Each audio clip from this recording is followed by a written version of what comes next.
Welcome to our video demonstration. This demonstration is about automatic surfaces of different objects and how we handle this. We start with an example like this one, how this will handle. And this is a dock which is with a bigger number of triangles, around 3 million. And let's try again the auto surface. Now we see that there are a bit more details here, so you can choose an option how the automatic surface can handle this. By default it's set to balance, which creates a normal surface, or you can increase this and make it highest, for example, or you have 4 different levels. And I will just press preview.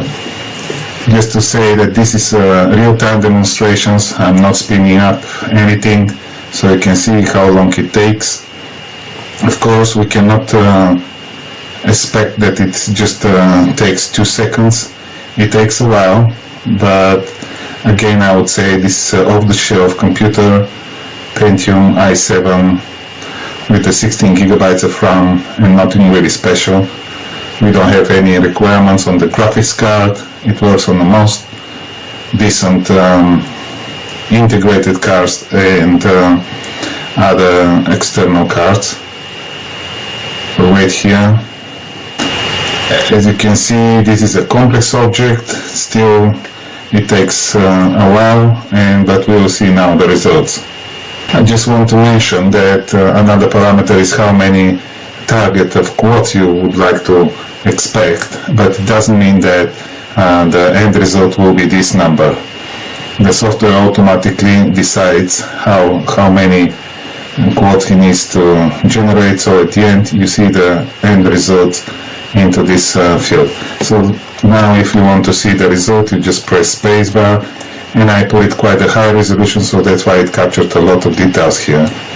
As you can see on the screen, the layout is perfectly balanced and you can accept this.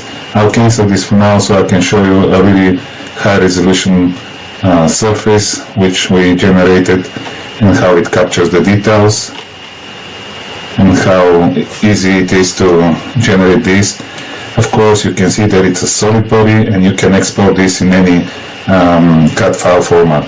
Let's move to the next step, and it's this bicycle helmet. Why I show this? Because it took me around a couple of hours for me to model this side of the shape, and we will try to see how the auto surface will work. Now it's a good moment to say that this is a symmetrical object. I'll just place it in top view so you see that there is a symmetry. So in this case it's good to use the symmetry option for automatic surfaces. I will just choose which plane is my symmetry plane. The plane is shown on the screen for the user to understand better which plane will define the symmetry. In our case is this bottom plane, and I will leave these parameters. You can play yourself, and I press preview and we wait for a while, and let's see what auto surface will do in comparison with what I have done manually.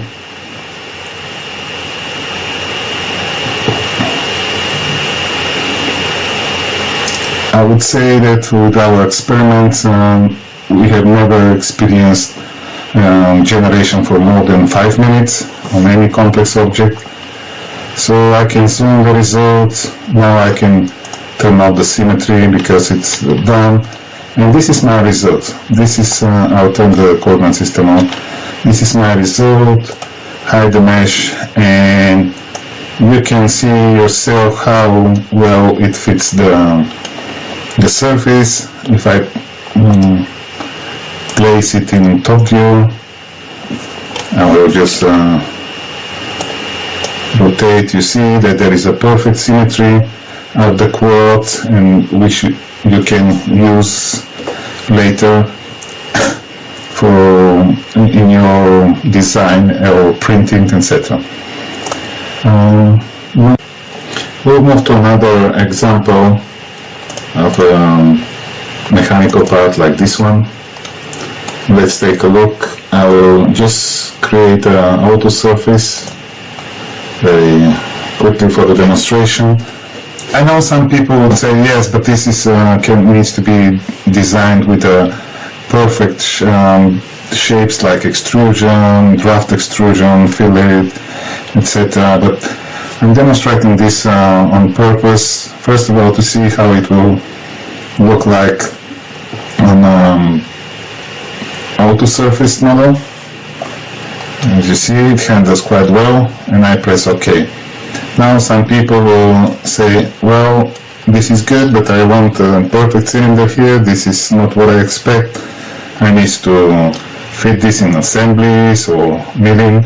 So let's try to do something here. I will just use the normal selection of quick surface, which is curvature sensitive, and then I'll press OK, and I will create a cylinder. Now when I have this cylinder, quick surface offers some tools to improve this and create a hybrid model. What I need to do is just double click on auto surface and enter it in edit mode. Now I need to keep the cylinder visible on the screen because our function, which is called offset by reference surfaces, uses all the visible elements on the screen and compensates the auto surface, the generated freeform surface, for the purposes of trimming. And I'm ready to do this. I'll just select my function, and it asks you for a tolerance. Tolerance is how close my points of the freeform surface are close to the primitive, so it can be offset. In this case 0.5 millimeter is OK, and I press OK. What we see here now is that it finds the points and actually push them outward the surface, so this can be used for, and it creates our hybrid model. As you can see now, we have this as a cylinder which can be exported and used, and also we have the rest as a freeform surface. Of course, you can always, because it's a parametric, you can come and you can modify the radius of the cylinder, set it to what you want. When you press OK, everything will be rebuilt and the new model will be reconstructed. I hope you like this demonstration, and thank you for watching.